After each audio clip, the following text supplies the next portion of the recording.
The first tremor in the celestial assembly hall came not from the towering beasts in chains, but from the counselors themselves, who leaned forward as though gravity had shifted around them. At the center of the chamber stood Bigfoot, bound by graviton restraints that shimmered like molten glass. His massive frame looked carved from ancient force, yet his posture radiated an unexpected calm. Every slow, deliberate breath he took suggested a creature accustomed not to violence, but to patience. Across the hall, the galactic predator approached with a heavy, deliberate stride, his armor clattering softly like distant thunder. He was a being bred for dominance, sculpted from the remnants of dying stars, and every step he took diminished the space between them with predatory intent. Bigfoot lifted his head, his amber eyes steady, offering no challenge yet refusing to bow. His silence carried a weight that unsettled even the guards lining the perimeter. They had seen countless criminals brought before the council, but none had carried themselves with such quiet dignity.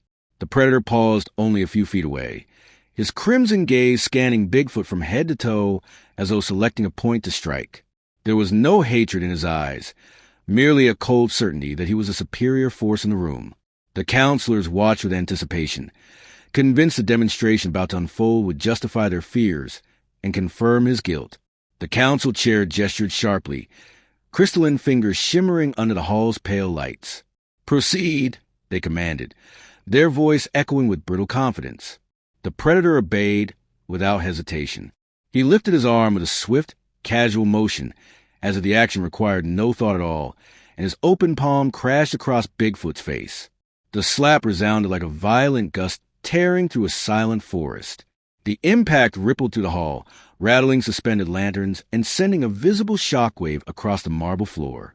Bigfoot's head snapped sideways, and the chains rattled like winter branches in a storm. Yet he did not fall. He steadied himself, inhaling slowly as though anchoring his spirit to something deeper than the pain. His fur bristled only slightly, and when he lifted his gaze again, there was no rage, only a profound, ancient sadness. The predator narrowed his eyes, confused that the blow hadn't shattered the creature's composure. He leaned closer, voice laced with derision. "You're no guardian," he murmured. "Just a myth built on fear." The counselors exchanged satisfied glances, believing the display confirmed their expectations. To them, Bigfoot was merely an anomaly from a primitive world, a being too powerful to be left unmonitored and too mysterious to be trusted. Accused of destroying a fleet, a crime he had not committed, he had been dragged here to confess, submit, or be broken. But instead of capitulating, he stood as though supported by the unseen roots of his lost homeland. Bigfoot closed his eyes, revisiting memories no one else in the hall could fathom. He saw fog drifting through silent forests, heard the echo of human footsteps unaware of the guardian watching over them, and felt the quiet pulse of a planet that had never once thanked him. He did not resent that. He existed to protect, not to be known. But betrayal wounded differently than violence, and every changed second in this hall reminded him that even the galaxy's highest authorities had abandoned truth in favor of fear. The graviton restraints trembled faintly around his wrists, reacting to a shift in his internal balance. The predator noticed first, stepping back with a flicker of unease. It was not that Bigfoot had grown larger, but that something within him had awakened. The hall's air thickened, vibrating like a drumskin pulled too tight. The counselor stiffened, sensing the change but unable to name it. Bigfoot opened his eyes. This time, a quiet fire burned behind them. He spoke at last, his voice deep and resonant, carrying the calm of rain-soaked soil and the firmness of mountains. "You struck me to test my strength," he said, each word deliberate. "But strength is not measured by how we harm others." The counselor stilled, surprised he chose to speak rather than roar. The predator braced himself, expecting retaliation, yet Bigfoot did not move aggressively. He simply straightened, as though realigning with a truth he had momentarily forgotten. The graviton cuffs cracked softly, a delicate sound that nevertheless carried across the chamber like a whispered warning. The counselors stared, terrified yet transfixed, for they sensed that the balance of power in the room had quietly reversed. Bigfoot's voice softened further. "I came seeking justice. Instead, you offered humiliation." His gaze swept the hall, not accusingly, but with a mournful clarity that unsettled every observer. If this is how you judge, then you understand neither justice nor strength. For a suspended moment, the hall felt weightless, poised on the edge of something transformative. Bigfoot's composure held, steady and unbowed, yet beneath his calm pulsed the undeniable promise that the story was far from over. The shattering of the graviton restraints had done more than free Bigfoot's limbs. It had exposed a truth the council was wholly unprepared to confront. As fragments of glowing energy drifted to the floor like dying embers, the hall fell into a heavy, almost reluctant silence. Even the drones suspended above seemed to hover more cautiously, their lenses narrowing as if attempting to recalculate the threat before them. Bigfoot flexed his fingers, feeling the air move freely around them for the first time since his capture. The sensation carried no triumph, only a somber recognition that restraint had been replaced by a responsibility he had hoped he would not need to prove. The galactic predator, still poised several paces away, lowered his stance instinctively. His armor hummed with a rising charge, sensing his tension. He had been bred for confrontation, conditioned to anticipate counterattacks the instant he struck an opponent. Yet nothing in his long, violent career had prepared him for an adversary who refused to rely on anger. He watched Bigfoot with an attention bordering on reverence, though his pride refused to let the feeling fully surface. The predator had always believed that intimidation was a universal language, one understood by all creatures regardless of origin. But Bigfoot's calm defiance unsettled him more than any display of strength could. Bigfoot's voice reached him, steady and unforced. "I accepted the chains because I believed truth would matter here." His words resonated through the hall, brushing against the stone like a slow rumble of distant thunder. Several counselors, who had earlier whispered confidently about Earth's primitive protector, now exchanged glances threaded with doubt. They had expected a monster, a brute too simple to understand nuance or diplomacy. Instead, Bigfoot spoke with the gravity of someone who had carried centuries of quiet burdens. The predator tightened his fists, unwilling to yield the ground of dominance so easily. "You believe truth saves you?" he asked, voice low but crackling with frustration. "Truth is irrelevant when power decides outcomes." He stepped forward, letting his shadow stretch across the marble. Bigfoot did not flinch. That stillness forced the predator to continue, if only to fill the void left by his opponent's unwavering composure. "I was summoned to assess you," he said, "to determine whether you are a threat to this galaxy." His pause carried an unspoken admission. The slap had been his attempt to provoke something monstrous, something to justify the council's fear. But Bigfoot answered gently, "And what have you determined?" The predator opened his mouth, closed it again, and then allowed a derisive scoff to escape. He could not articulate what he had felt in that moment. The unsettling realization that beneath the fur and towering form lived a mind far older and wiser than he had been told to expect. Instead of explaining, he lunged. The sudden movement tore a gasp from the gallery. Bigfoot braced, expecting a restrained strike meant to test boundaries. But the predator launched into a full assault, claws igniting with stellar heat as he aimed a blow meant to incapacitate. Bigfoot intercepted the strike with his forearm, and a crack of force echoed across the hall. Pain radiated through his bones, but he stood firm.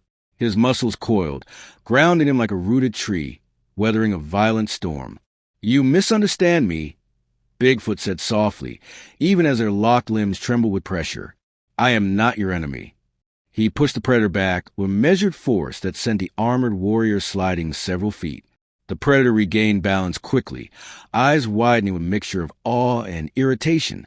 He activated his gauntlet, sending a burst of energy arcing toward Bigfoot. The blast struck Bigfoot's chest, scorching fur and filling the chamber with the acrid scent of burnt ozone. He staggered but did not fall. Several counselors recoiled, startled not by the attack, but by Bigfoot's endurance.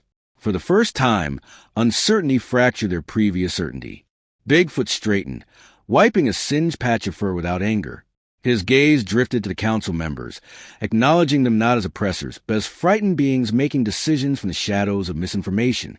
"I came to you willingly," he reminded them, his voice fatigued but unbroken, "because the destruction you accuse me of was not my doing. Because Earth deserves honesty, not suspicion." He turned back to the predator. But your aggression now speaks louder than the accusation that brought me here.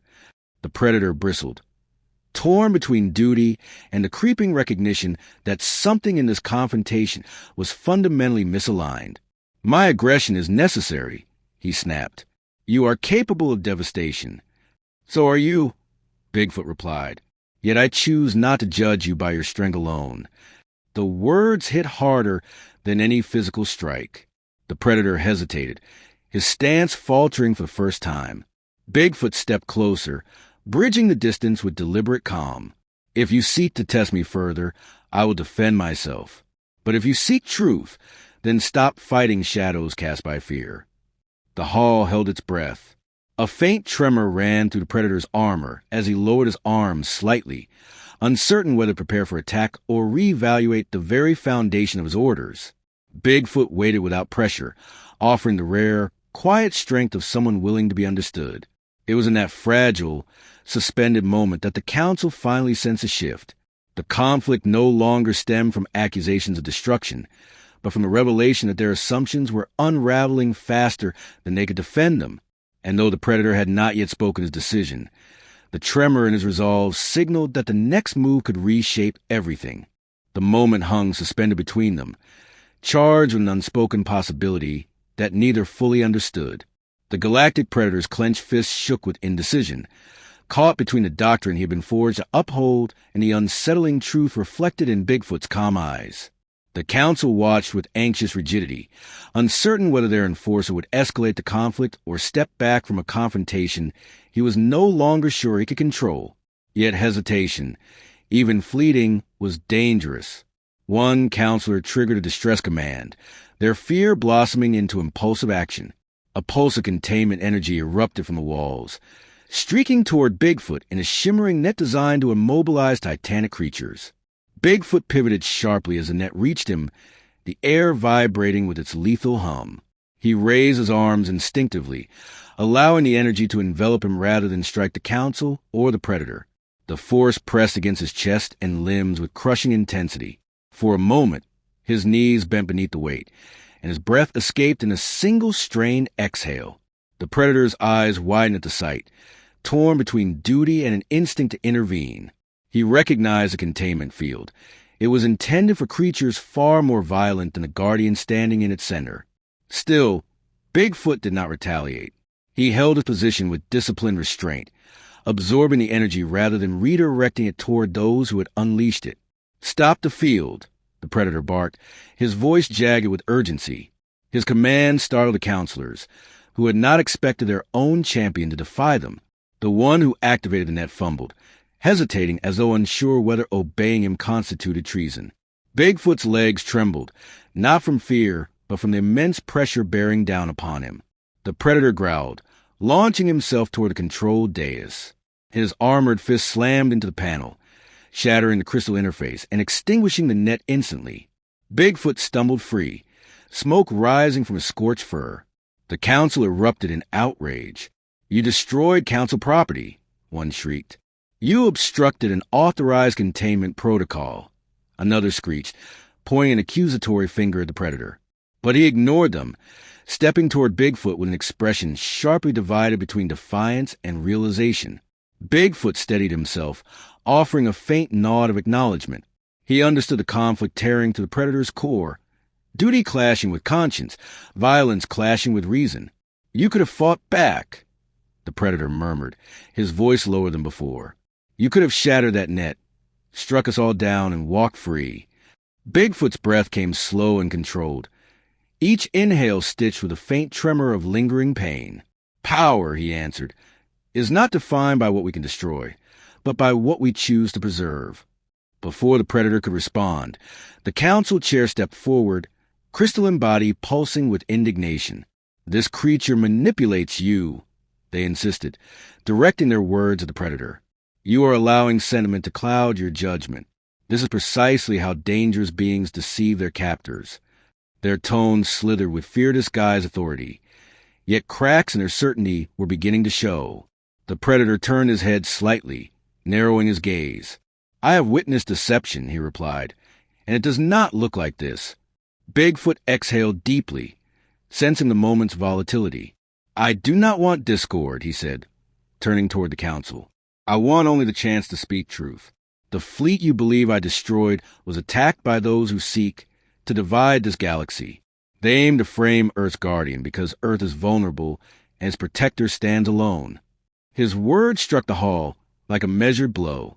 Several counselors shifted uneasily, their doubts surfacing in subtle gestures, twitching hands, widened eyes, stiffened shoulders. The council chair, however, refused to yield. "Your claims are unverified. Your presence endangers the stability of this institution." But before they could continue, the predator stepped between them and Bigfoot, his stance no longer one of aggression but of defense. "You brought me here to test his threat," he said. "I have tested him. If he wished to conquer, we would already lie in ruins." The hall's tension inflated until it felt nearly tangible.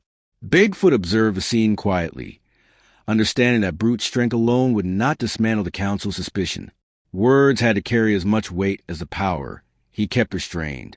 "If you cannot trust me," he said gently, "then trust your own guardian, who now stands between us." A murmur rippled across the chamber. The predator did not step aside. Instead, he looked back at Bigfoot with a complexity that revealed more than he intended. Respect, confusion, and the faint spark of conviction forming reluctantly but undeniably. "This is no monster," he said, addressing the council. "This is a being who fights not for dominance but for peace." Bigfoot felt a quiet shift inside him, something like relief tinged with sorrow. Trust was forming, but the path ahead remained steep. The council, stripped of their absolute certainty, looked upon the pair with a mixture of fear and dawning comprehension. The hall seemed to inhale collectively, recognizing that the conflict had evolved beyond accusation and response. It had become a reckoning, not just for Bigfoot, but for the very institution built on the illusion of infallibility. In that moment, Bigfoot sensed that the hardest decisions had yet to come, and though the predator now stood at his side, the council's next move could still turn the tide toward redemption or catastrophe. The council's hesitation thickened the air, turning the once regal chamber into a battlefield of conflicting intentions.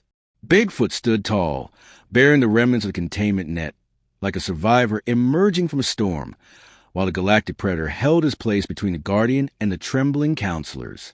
The lingering tension rippled outward, a silent challenge demanding resolution.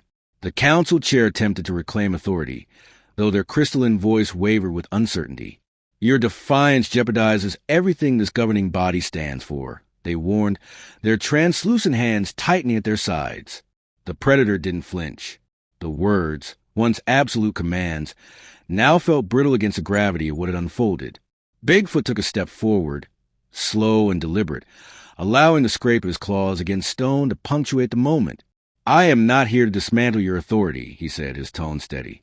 "I am here because justice requires truth, and truth requires courage." The council chair's composure faltered, their shimmering form dimmed slightly, betraying the fear beneath their formal posture. Still, they tried to stand firm. "Then speak your truth," they said, although the tremor in their voice transformed the statement into something dangerously close to a plea. Bigfoot nodded and drew a deep breath. "The destruction of your fleet was not my doing. Your sensors captured fragments of my energy signature because those responsible intended it. They used stolen pieces of my essence, residual traces gathered from an encounter long before this conflict began." The counselors exchanged confused glances. One leaned forward and asked, "You mean to claim your energy was harvested?" Bigfoot inclined his head. "The warlords who wish to destabilize this galaxy have long observed Earth and its protector. They understand the Council's fear, and they weaponized it." The predator turned his gaze toward the counselors. His expression had hardened, not with hostility, but with dawning understanding. "It explains the irregularities in the wreckage," he said quietly. "There were anomalies we could not account for. But this," his voice trailed off, and a rare flicker of uncertainty passed over his features. The council chair bristled defensively. "If this is true, then why did you not present evidence when summoned?" Bigfoot's eyes softened, though the sadness within them carried centuries of disappointment. "Because you did not summon me for answers. You summoned me for condemnation. Silence enveloped the chamber, but it was no longer the silence of fear. It was the silence of realization. The predator stepped closer to Bigfoot, standing not as an enforcer but as an equal. He came willingly, he said, speaking to counselors, but keeping his eyes fixed on Bigfoot. He allowed himself to be chained, humiliated, and tested, and yet he has shown nothing but restraint. Bigfoot offered a faint smile, gratitude flickering briefly across his weary face. Restraint is not weakness, he murmured. It is discipline. One counselor finally found their voice. If you are innocent, what do you seek now? Bigfoot inhaled slowly. Protection for Earth. Fair judgment for its guardian. A promise that your fear will not dictate the fate of worlds you barely understand. The counselors exchanged glances, each absorbing the weight of his request. The council chair seemed to wither under the responsibility of responding. Their once brilliant glow dimmed further. You asked for trust, they said. Trust must be earned. It has been, the predator answered sharply. Then, more softly, you only need to see it. His words startled even himself. For the first time, he felt as though he had not been shaped merely to enforce but to discern. Bigfoot turned slightly toward him, acknowledging the shift with a quiet nod. Though no words passed between them, a newfound alliance formed, fragile yet undeniable. The council chair lifted their chin, forcing their fractured confidence into something resembling resolve. We must deliberate. Bigfoot's gaze hardened. No, he said gently. You must decide. The simplicity of the statement struck the counselors harder than any accusation. It left no room for retreat, no shadows to hide within. The predator crossed his arms, a gesture of solidarity, and stared at the council with a challenge of his own. He has shown the truth, he said. The next step is yours. A tension-filled quiet stretched across the hall. The counselors shifted uneasily, their once absolute authority dissolving beneath the weight of clarity. After a long moment, the chair exhaled, the sound brittle. We withdraw all charges, they said. Earth's guardian is to be recognized as an ally, not a threat. A soft murmur of disbelief rippled to the counselors, but none voiced objection. The decision had been forged not from fear, but from the irrefutable truth of Bigfoot's actions. Relief washed through the hall like a brief, cleansing wind. Bigfoot bowed his head respectfully, though a faint sorrow lingered in his expression. A just choice, he said quietly. May it guide your future judgments. The predator stepped beside him, the distance between them now bridged not by force, but by understanding. He looked at Bigfoot with a new regard, one that acknowledged the guardian's strength and integrity. As Bigfoot turned toward the great exit, his silhouette framed by the faint glow of the cosmos beyond, the council watched in contemplative silence.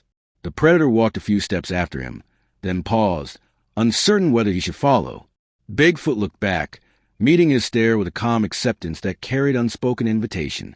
The predator hesitated only briefly before stepping forward again, realizing that his journey, much like Bigfoot's, had only just begun.